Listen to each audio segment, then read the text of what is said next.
All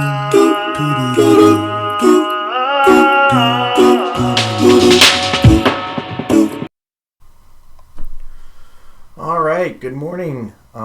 Welcome to day one from at home. Today I'm recording on Sunday. I am testing my home setup. I want everybody to rest assured I've been able to take a couple of things from work, nothing big, snowball mics and all that, to basically recreate most of what I had going on at the school. And I'll continue to provide tutorials and support. I know that some of you guys have emailed me and I have not had a chance to email you back. Rest assured, that is coming. Right now when I'm recording this is a Sunday. It's 6:45 a.m. My wife and child are not up yet, so I figured it would be a good time to test this setup before I really put it to work on Monday. And I needed to do something on PowerSchool Learning, which I know I haven't gone over yet. So I figured it would be a good time, although PowerSchool Learning is running maintenance right now. I think that we should be good to go. I'm going to teach you guys about editing rosters, and I'm actually going to be using Mr. Benson's class. Originally the plan was to do this on Monday, but we will not be there together on Monday, so I figured I'd do it with him. This is something that a lot of you guys may already know. The main reason why I'm doing it is if you don't know it, it can make your life wildly easier. So I'm going to search for Mr. Benson's class here, and we already got a couple. I think it's in Global Studies. There we go, 8A Online Learning Global Studies. I wanted to say that I got some of this already worked on Friday, but this particular feature was proving to be problematic. So when I want to edit a class roster, I click Manage Class and I click Edit Roster. And one of the things that I can do is I can add sections.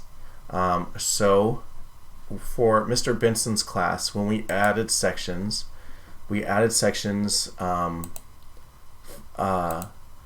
based on his periods. So P1, P2, P3, P4, and P6, and P5 is his prep period.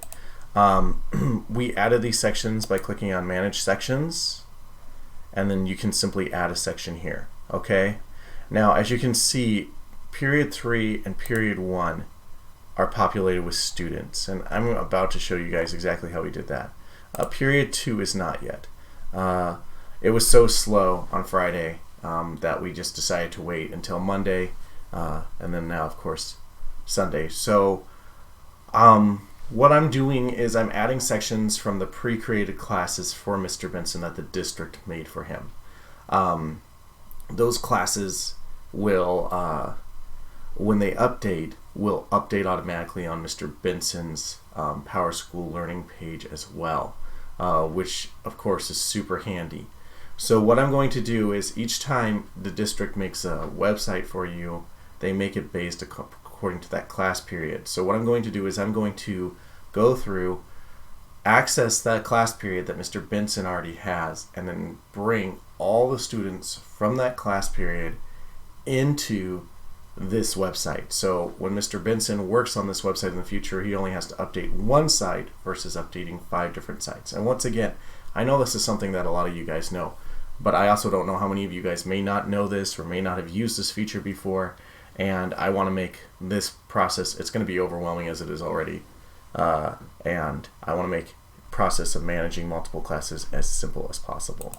So let's click Import Students. So we're going to search for a class. I'm going to do Benson, and I'm going to search for 2019-2020 classes because I don't want to look at past years. Alright, so you can see Mr. Benson right here. So I believe we are doing it, importing for period 2. So we have period 1 and period 2 right here. So I'm going to click on the import button. And I have 2 options here. So one is a one-time import from Social Studies. That means that whatever student is currently in Mr. Benson's Social Studies class right now, it's just going to do basically a copy and paste of that roster in. And the other one is a link to social studies, and that one is the better of the two. And the reason why is when you link to social studies, if there's an update, let's say we lose a student from the district or another student's added, that automatically updates the roster in this class as well. So obviously much better overall. So let's go ahead and hit continue, and it's going to give me the name of Mr. Benson's students, which is why I'm going to publish this class as unlisted. Obviously we can't be showing students private information, so I'm going to keep it so only district employees can see it. And then I'm going to click import students.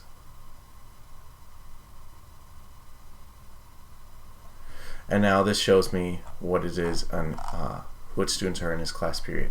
Now another place where this manifests and will make your life easier is when you go into activities and you go into assessments or assignments, there will be a drop down menu that will let you look at specific sections. So if you just want to grade your students from period 1, you can just click on period 1 and it will just show 22 students, as you can see right here, because that's what Mr. Benson has for period 1, versus all sections where it shows every single student.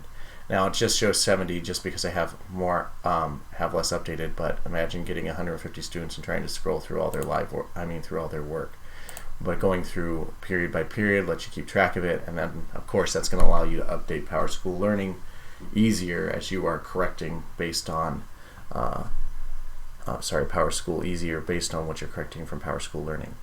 Alright, that's it. Like I said before, right now I'm a little bit swamped, as we all are, and as I know that you guys have known that I am for a while now. So my plan for Monday, because today of course is Sunday, my plan for Monday is to go through and complete something that the district has asked me to complete. I'm using a new program. I don't know how long it's going to take.